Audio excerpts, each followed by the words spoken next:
nuestro hermano Wilfredo.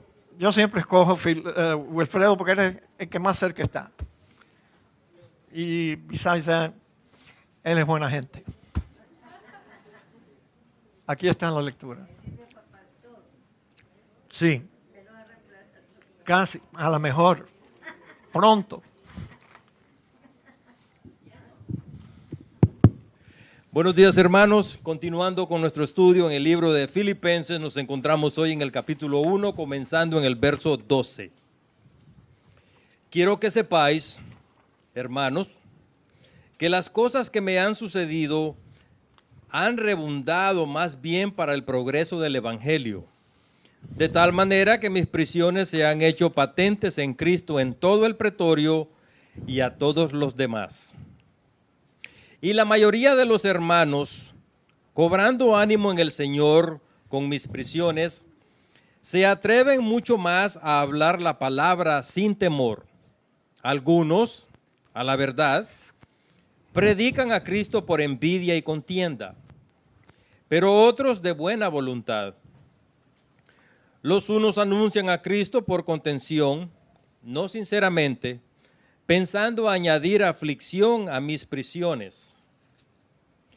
Pero los otros por amor, sabiendo que estoy puesto para la defensa del Evangelio. ¿Qué pues? Que no obstante, de todas maneras, o por pretexto o por verdad, Cristo es anunciado, y en esto me gozo y me gozaré aún, porque sé que vuestra oración y la suministración del Espíritu de Jesucristo, esto resultará en mi liberación, conforme a mi anhelo y la esperanza de que en nada seré avergonzado. Antes bien, con toda confianza, como siempre, ahora también será magnificado Cristo en mi cuerpo, o por vida o por muerte, porque para mí el vivir es Cristo y el morir es ganancia.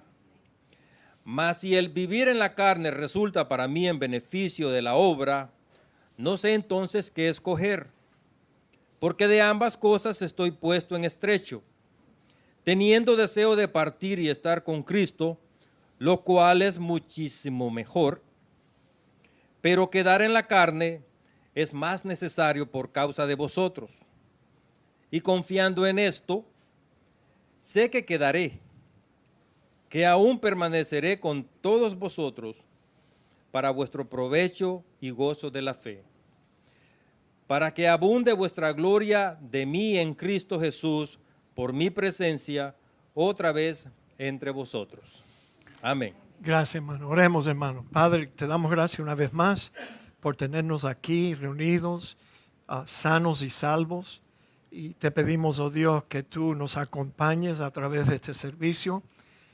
Queremos, oh Dios, también interceder en oración por nuestra hermana Conchita, por su cirugía mañana. También, oh Dios, por la de mi hermana Cecilia. Y Señor, te pedimos que tú acompañes los sentimientos de nuestra hermana Marlene, que ha perdido un ser querido. La ponemos a ella y toda su familia en tus manos. Oramos por Claribel Ruiz, que se está recuperando de su cirugía. Y Señor, te damos gracias que Samuel está mejor, está con nosotros y nos gozamos juntamente con él. Padre, bendice a Consuelo, a Olga Solano, a Robert Montalbán. Todos ellos necesitan un toque de ti. Y por nosotros solo te pedimos que nos hables, oh Dios, a través de tu palabra en este día. Y te lo pedimos en el nombre de Cristo Jesús. Amén. Amén. Tomen asiento, amados hermanos. Es posible que cuando usted haya leído este pasaje antes, usted haya dicho, pero ¿qué es lo que Dios estaba pensando cuando permitió que Pablo fuera encarcelado? Pablo era un predicador, el principal predicador del Evangelio, Él era un misionero por excelencia, un siervo que yo lo hubiera considerado si hubiera vivido en su tiempo, un siervo irreemplazable. Y ahora Dios permite que Pablo fuera encarcelado por un gobierno malvado. ¿No pudo Dios haber evitado que su principal apóstol y heraldo del Evangelio fuera encarcelado? Bueno, así a veces pensamos nosotros. Pero ¿sabe qué? Dios siempre tiene un propósito en todo lo que Él permite que le suceda a sus hijos. Durante sus viajes misioneros, el apóstol Pablo no tenía mucho tiempo libre para escribir, pero ahora en la cárcel lo podía hacer. Y cuando nos damos cuenta que el apóstol Pablo escribió 4 epístolas desde la prisión, tenemos que darnos cuenta que Dios nunca permite una mala experiencia sin motivos. Dios tenía un plan con el encarcelamiento del apóstol Pablo y era para que él tuviera tiempo, se sentara, tenía todo el tiempo, a escribir. Y yo me alegro que él escribió. Ustedes han leído conmigo este pasaje muchas veces. Sabemos que todas las cosas, a los que aman a Dios, todas las cosas ayudan a bien. Esto es a los que conforme a su propósito son llamados.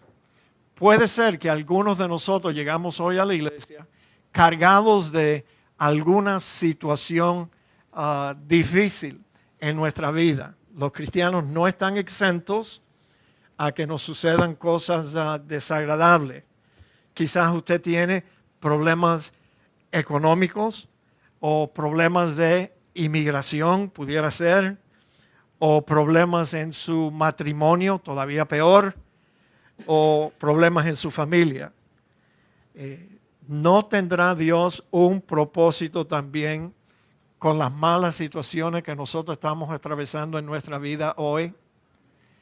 Hoy nosotros podemos recordar que el Señor no nos prometió una cama de flores ni un paseo en un jardín de rosas, sino que el Señor nos advirtió bien claro: en el mundo tendréis aflicción. Y esa aflicción alcanza a todos los seres humanos. No hay un ser humano que esté exento de tener que atravesar problemas difíciles en la vida. Desde luego, nosotros tenemos una ventaja grande, no solamente porque ahora podemos aprender de que Dios tiene un propósito con todas las cosas que nos pasan, y también nos da consuelo al saber que el Señor Jesucristo anda con nosotros todo el tiempo de nuestra vida cristiana. ¿Está usted hoy encarcelado en su vida por algún problema? Bueno, hoy vamos a aprender cómo debemos responder a esas malas situaciones en que a veces los hijos de Dios se encuentran. Dios siempre tiene un propósito con lo que Él permite que suceda a sus hijos, pero lo importante es cómo vamos a responder. ¿Cuál va a ser nuestra actitud ante las pruebas y las aflicciones de esta vida? El apóstol Pablo no da detalle en esta epístola, y no creo que en ninguna de las otras, sino solo en Corintios. Él resumió todo lo que él había sufrido por causa de Cristo. Pero Pablo se hallaba en la cárcel. Él no da detalle de todas las privaciones y todas las dificultades que él estaba experimentando allí en esa cárcel en Roma. Desde luego, él estaba seguro de que Dios tenía un propósito con la circunstancia en la cual él se encontraba. Pablo no estaba en la cárcel por obra de la casualidad, y mucho menos por haber cometido un crimen que merecía el encarcelamiento. Todo lo contrario. Dios le había llevado allí por un propósito. Un propósito. Yo nunca he estado en la cárcel, y a Dios gracias. Nunca me agarraron cuando yo vivía locamente, pero te digo la verdad, yo envidio la situación en la cual Pablo se encontraba.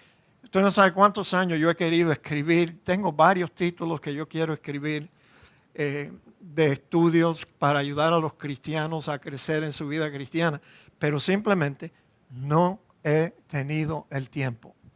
Porque para escribir, en lo que a mí se refiere, yo tengo que borrar todo lo demás y dedicarme solamente a eso. Si no, no puedo. Yo no puedo pensar en escribir un libro. Domingo lo hace. Hay personas que lo hacen, pero yo no lo puedo hacer. Muchas otras tareas, muchas otras preocupaciones, sermones toda la semana. Y no solamente preparar sermones. Yo no sé si usted lo sabe o si yo se lo he dicho antes. Pero fíjate, esta iglesia se levanta o cae cada domingo cuando yo estoy detrás de este púlpito. Yeah.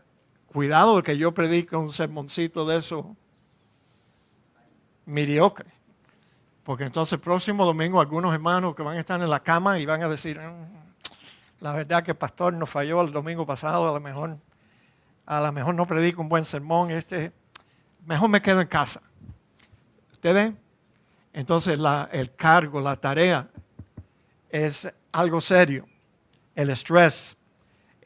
Yo no tuviera ningún estrés sobre la predicación si a mí no me importara.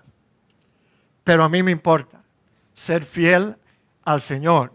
Y por eso nos preparamos y yo nunca me he parado detrás de un púlpito sin tener todo lo que yo iba a decir escrito delante de mí. No fuera a ser que ahora lo necesito más, porque se me olvidan las cosas. Pero mis amados hermanos, la tarea es seria y hay que ponerle mucha atención. Pero algún día, cuando yo no pueda pastorear una iglesia, que se está aproximando esa fecha, yo creo, entonces voy a tener tiempo para escribir. Pero no quiero estar en la cárcel como estaba Pablo. Pero fíjate, Pablo veía algo bueno en cada situación en su vida. Y aún en la cárcel, él se dio cuenta que ahora el evangelio estaba progresando más. Quiero que sepáis, hermanos, que las cosas que me han sucedido han redundado más bien para el progreso del evangelio. De tal manera que mis prisiones se han hecho patentes en Cristo en todo el pretorio y a todos los demás. Y la mayoría de los hermanos, cobrando ánimo en el Señor por mis prisiones, se atreven mucho más a hablar la palabra sin temor. ¿Se dan cuenta? El encarcelamiento de Pablo, en vez de obstaculizar la predicación del evangelio, había contribuido a ella. El prisionero seguía predicando el evangelio. O sea, el cautivo se había convertido en un cautivador en la cárcel. Ahora, si hubieran existido periódicos en Roma en esta época de Pablo, el encarcelamiento de Pablo hubiera estado en las primeras planillas de los periódicos allí. Todo el mundo interesado. Yo estoy seguro que hasta los periodistas seculares le hubieran hecho una entrevista a Pablo. Todo el mundo estaba interesado porque un hombre va a sufrir cárcel 2 años por predicar acerca de un hombre que él decía que era el Cristo. Bueno, el apóstol Pablo estuvo 2 años en esta ocasión. Él estuvo preso en varias ocasiones. En esta ocasión se cree que él estuvo preso 2 años, pero viviendo en una casa alquilada. O sea, no estaba en una prisión en sí, en una casa alquilada. Podía recibir visitas, pero no podía salir de esa casa. Y él era custodiado por guardias del imperio, la guardia pretoriana. Durante 2 años completos, todos los días, un soldado tenía que estar encadenado a Pablo. Entonces él escuchaba todo lo que Pablo decía diariamente, oía las conversaciones, sostenía que Pablo sostenía con sus visitas, escuchaba las oraciones. A Pablo no le daba pena orar en frente de este soldado incrédulo, pero yo me imagino que todo esto tuvo un impacto grande en esos soldados. Muchos de aquellos soldados escucharon el apóstol Pablo dictando sus epístolas, leyendo su correspondencia que recibía, y los miembros de aquella guardia imperial oían decir que Pablo estaba preso por testificar de Cristo, e inmediatamente ellos preguntaban, y ven acá, ¿quién es Cristo? Que este hombre va a sufrir la cárcel por Cristo. ¿Quién es Cristo? Y entonces Pablo tenía la oportunidad y la aprovechaba de predicarles el evangelio, y muchos de ellos creyeron el mensaje y fueron salvos. Al final, qué cosa, qué dicha de esos soldados. Al final de la epístola, fíjense lo que Pablo escribe en el capítulo 4, versículo 22. Todos los santos saludan. Acuérdense que Pablo estaba escribiendo una carta desde la cárcel que la iba a enviar a los filipenses, por medio de Epafrodito, uno de sus pastores. Y entonces Pablo les dice, todos los santos saludan, y especialmente los de la casa de César. O sea, el evangelio a través de esos soldados se había entrado hasta en la casa del César. Otro provecho del encarcelamiento de Pablo, o beneficio, es que la mayoría de los hermanos, cobrando ánimo en el Señor con mis prisiones, se atreven mucho más a hablar la palabra sin temor. Probablemente debido a la persecución de los cristianos, contra los cristianos, muchos se habían llenado de temor y habían perdido el ánimo de hablar de Cristo. Pero al ver y al oír el testimonio del apóstol desde la cárcel, un gran avivamiento tuvo lugar allí en Roma. El ejemplo dado por el apóstol Pablo en medio de su sufrimiento fue el instrumento usado por el Señor para avivar a los creyentes en Roma. Es muy posible que antes de estos acontecimientos solamente una minoría hacía el trabajo evangelístico. Pero ahora el apóstol se complace en decir que la mayoría de los hermanos están ocupados en la predicación del evangelio. Ese fue otro beneficio que el apóstol Pablo reconocía de su cárcel. Otro buen resultado de las cadenas de Pablo fue que la publicidad general que estaba recibiendo Cristo. En Filipenses 1, 15 a 18, Pablo escribe, algunos a la verdad predican a Cristo por envidia o contienda, pero otros de buena voluntad.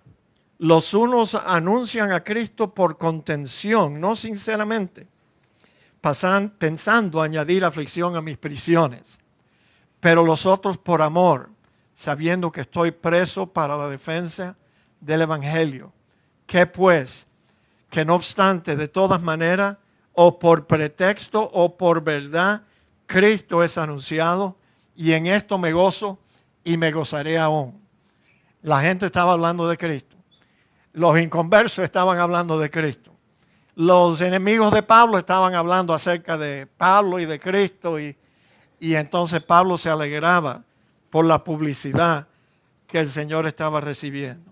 Ahora, ¿cómo ve usted hoy sus problemas?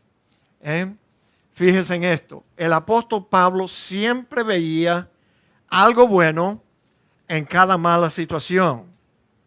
Quizás es verdad lo que la gente dice, que no hay mal que por bien no venga.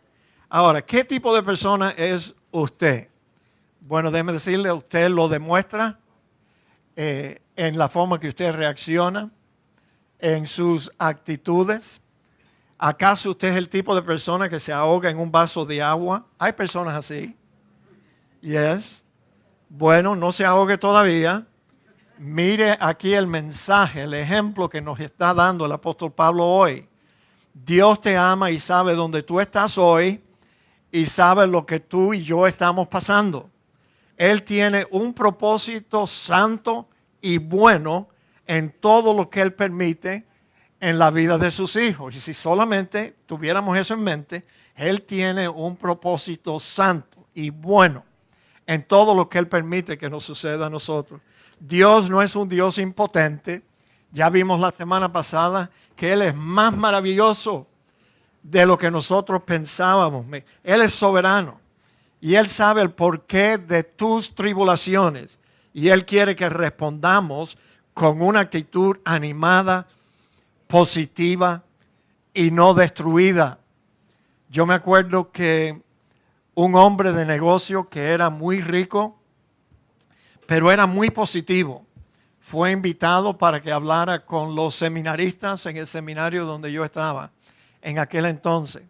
Un hombre positivo, que no decía, aun cuando él quería hacer un proyecto y la gente le decía, no puedes hacer esto. Él seguía y seguía y seguía hasta que él lograba su objetivo. Y bueno, él nos habló y él dijo que él tenía miedo de saludar dándole la mano a un hombre negativo por temor de que lo iba a electrocutar. Él era tan positivo que lo iba a matar. Y así era.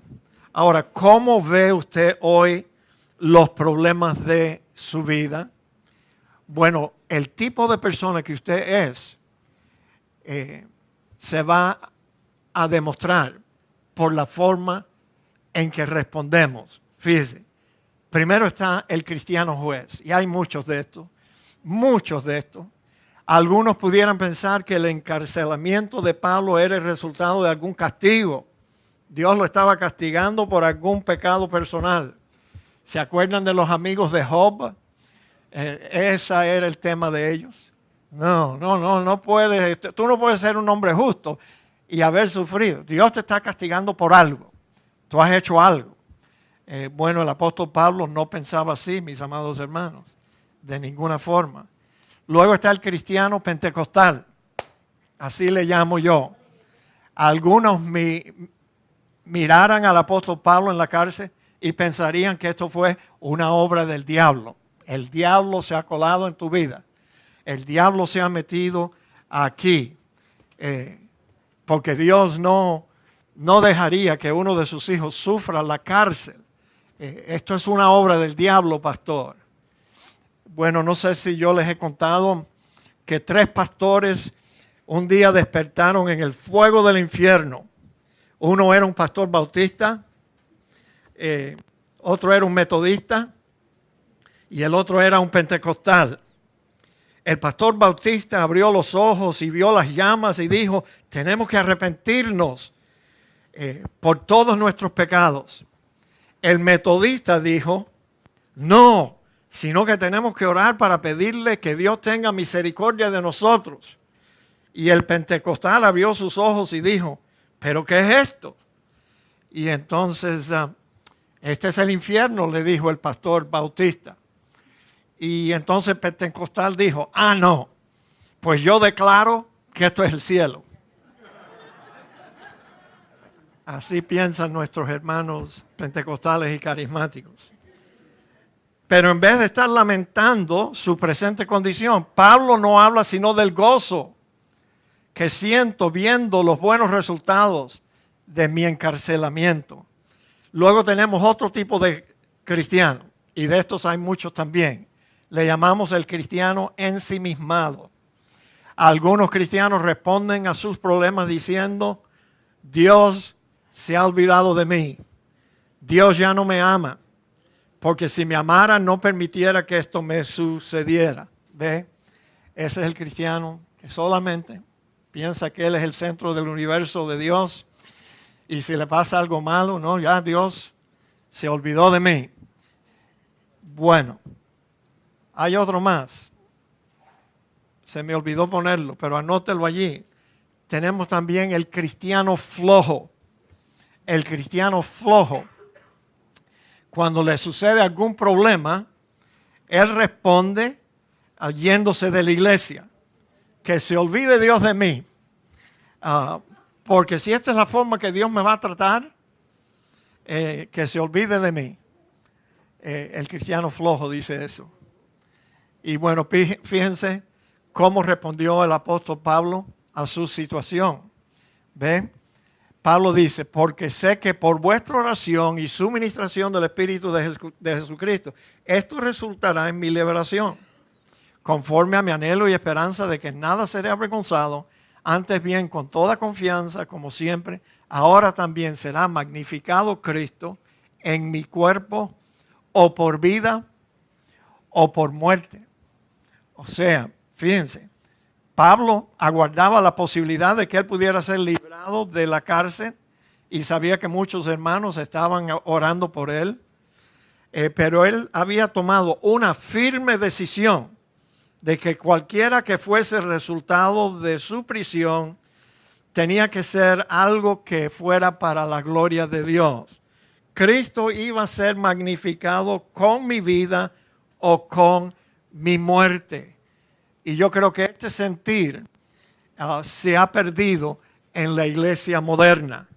Hoy en día se cree que la única forma que Cristo pudiera ser glorificado es cuando Él me libra de la muerte, cuando Él sana todas mis enfermedades o cuando me libera de todos mis problemas. Pero no es así. No es así. El apóstol Pablo no pensaba así. Él se había propuesto que Cristo iba a ser glorificado con su vida o con su muerte.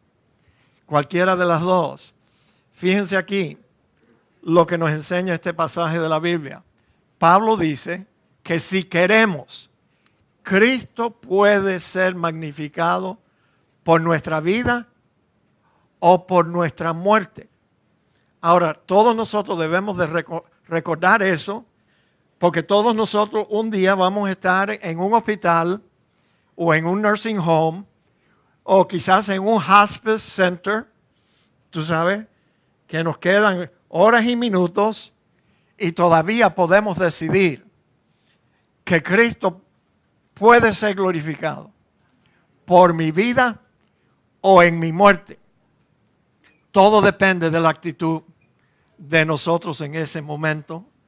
Yo siempre he dicho que yo no quiero que ninguno de ustedes, por favor, que hemos estudiado todos estos temas que tienen que ver con la muerte, que usted esté lloriqueando en su lecho de muerte diciéndome que usted no se quiere morir. Ay, no, pastor, yo no me quiero morir todavía. Porque yo te voy a responder, ¿qué rayo te pasa a ti, mi hermano? ¿Tú crees que quedarte aquí es mejor? Mejor es morir y estar con Cristo. Mejor es que tú estés cantando alabanzas a Dios en esta cama, para que todo el que entre en este cuarto se dé cuenta que tú tienes una esperanza viva. Y la esperanza del cristiano es que tenemos una vida después de esta vida. Digan amén. Cristo iba a ser magnificado, dice Pablo, por mi vida o por mi muerte. Bueno, pero fíjense, mis amados hermanos, yo sé que algunos dirían que Pablo pudo responder así. Siempre hay personas que hablan así. Pablo pudo responder así, pastor, porque él era un hombre especial.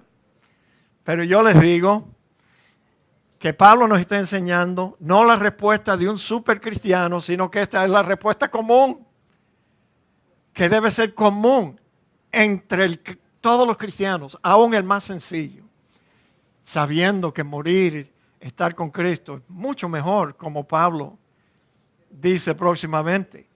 Vivir para Cristo resultará en ganancia para mí, en mi muerte, porque para mí el vivir es Cristo y el morir es ganancia, ganancia. Así que yo quiero verle en medio del dolor, ojalá que ustedes me vean a mí así, en medio del dolor, en mis últimos suspiros, con una sonrisa. Yo no sonrío muy a menudo, pero ojalá que ustedes me puedan ver a mí en el lecho de mi muerte ahí sonriendo. Y no se me acerque a mi cama para decirme, pastor, vamos a orar para que Dios lo sane. Yo te voy a decir, déjame tranquilo. Apártate de mí, Satanás. Déjame. Ya yo estoy listo. Y yo quiero irme con el Señor. Siempre las personas se preocupan. Ay, pero mis hijos, pastor. ¿Y qué va a pasar con mis nietos? Bueno, ¿sabe qué? Mis abuelos murieron antes de yo nacer. And I turned out pretty good, don't you think? Lo que tenemos que hacer es poner nuestros hijos, nuestros nietos en las manos de Dios. That's it. Que Él se encargue de ellos. Que Dios se encargue en su vida espiritual y en la vida física también. Déjalo en las manos del Señor, despréndete de todo, porque no te vas a poder llevar absolutamente nada. Y mira hacia adelante y no mires para atrás. No. Tus hijos y tus nietos quizás van a llorar tu pasada, pero eso es normal. Y eso es, ojalá que ellos lo hagan. Bueno, este es el versículo lema o el versículo más clave de todas las epístolas de Pablo, de todas sus epístolas, yo creo. Para mí el vivir es Cristo y el morir es ganancia. Ve, ¿qué clase de hombre dice algo así? Bueno, Pablo había encontrado en Cristo una fuente inagotable de riquezas.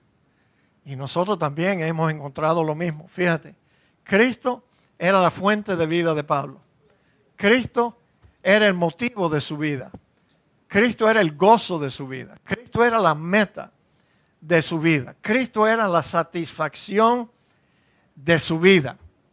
Es más, por eso el apóstol Pablo escribió en otra de sus epístolas diciéndonos que nosotros estamos completos en Él. ¿Se dan cuenta? Eso significa que tú puedes perder a tu amado esposo y todavía vas a estar completo en Cristo.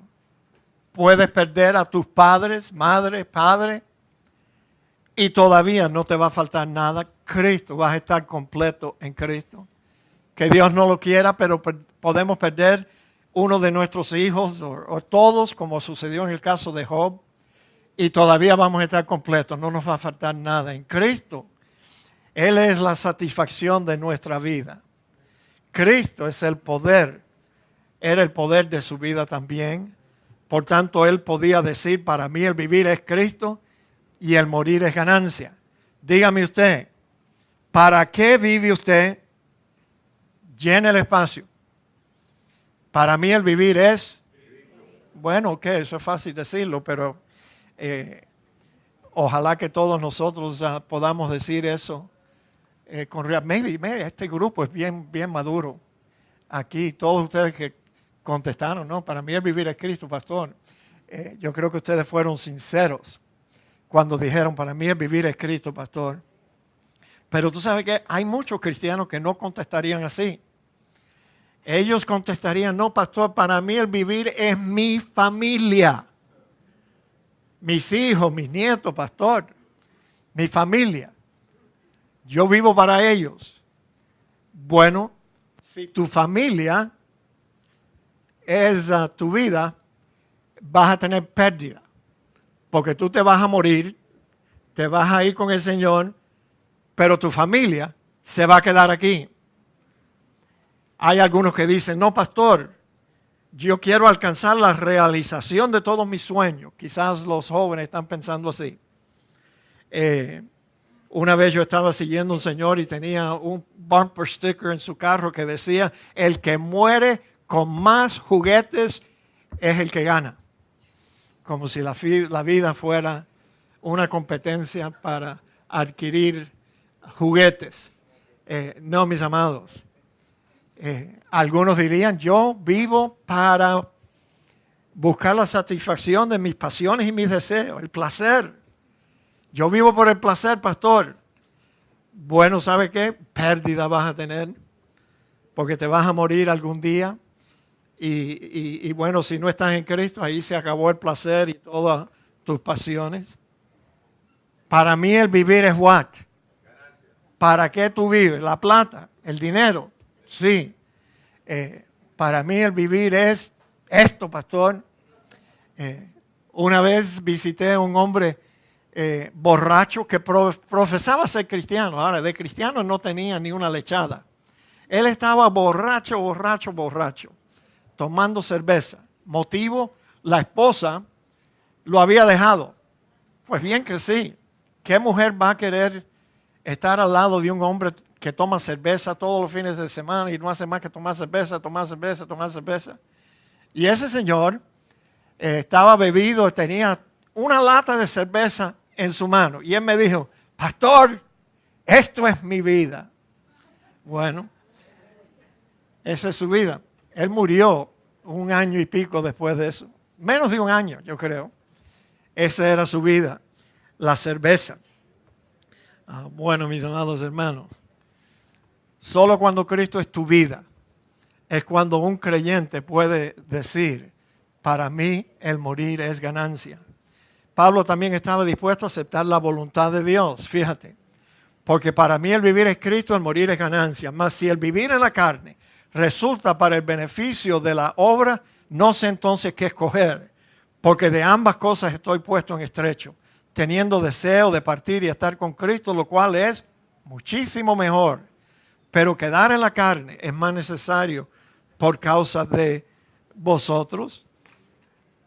Cuando Pablo estaba enfrentando la alternativa entre lo que es muchísimo mejor o lo que era más necesario, el apóstol estaba dispuesto a aceptar lo más necesario, que sea lo que Dios quiera, decía el apóstol Pablo.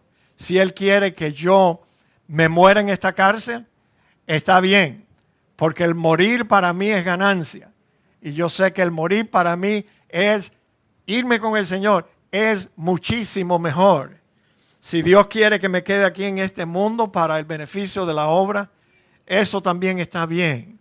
Noten esta frase en este versículo, teniendo deseo de partir y estar con Cristo, lo cual es muchísimo mejor. Para un cristiano es muchísimo mejor. Esta frase constituye el mejor argumento para aquellos que enseñan que todo termina con la muerte o con el sepulcro, o como enseñan los testigos de Jehová y los adventistas del séptimo día, que cuando uno muere, tu alma duerme en el sepulcro. Caballero, eso me elimina a mí de ser un adventista del séptimo día. ¿Qué es eso? ¿Que yo voy a estar en el sepulcro ahí durmiendo? No, eso no, no, que me metan fuego. Candela conmigo. Sí, señor. Yo espero, ya muchos hermanos aquí los he convencido, menos Gerardo. Gerardo, la hermana Yeti me dijo hace poquito, debido a la muerte de su sobrino, que Yeti dijo, no, yo quiero que me quemen a mí también, pastor, pero Gerardo no. Gerardo quiere ser enterrado. Pues yo respeto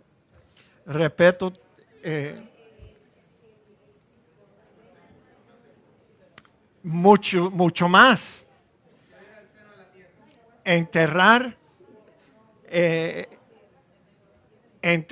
a una persona aquí en el condado de Miami-Dade County y tú no tienes ningún previo arreglo, te va a costar anywhere from $8,000 to $12,000.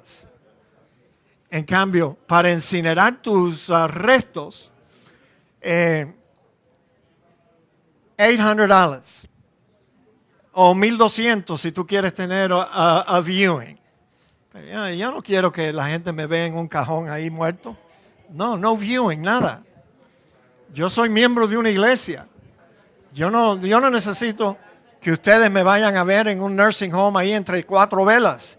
No, ya yo les he dicho, ustedes pueden tener un culto en memoria del pastor Pereda y ustedes canten y celebren y alguna gente, si quieren, pueden decir algunas cosas buenas de este servidor, aunque las tengas que inventar. Y ya, está bueno ya. Y $800. Y así le dejo más dinero a la hermana Rita, para que ella se me compre 2 o 3 vestiditos nuevos y empiece a buscar por un segundo chance. ¿Cómo no? Rita es una buena mujer, ¿cómo no? Yo quiero que ella se case de nuevo. Yo no soy como los hombres que dicen, no. Yo no quiero que ella se case. Yo creo que fue el hermano Isaac que un día me dijo, pastor, yo le voy a decir a todos mis amigos antes de mi muerte que yo morí de SIDA. para que no se me le arrimen a la hermana.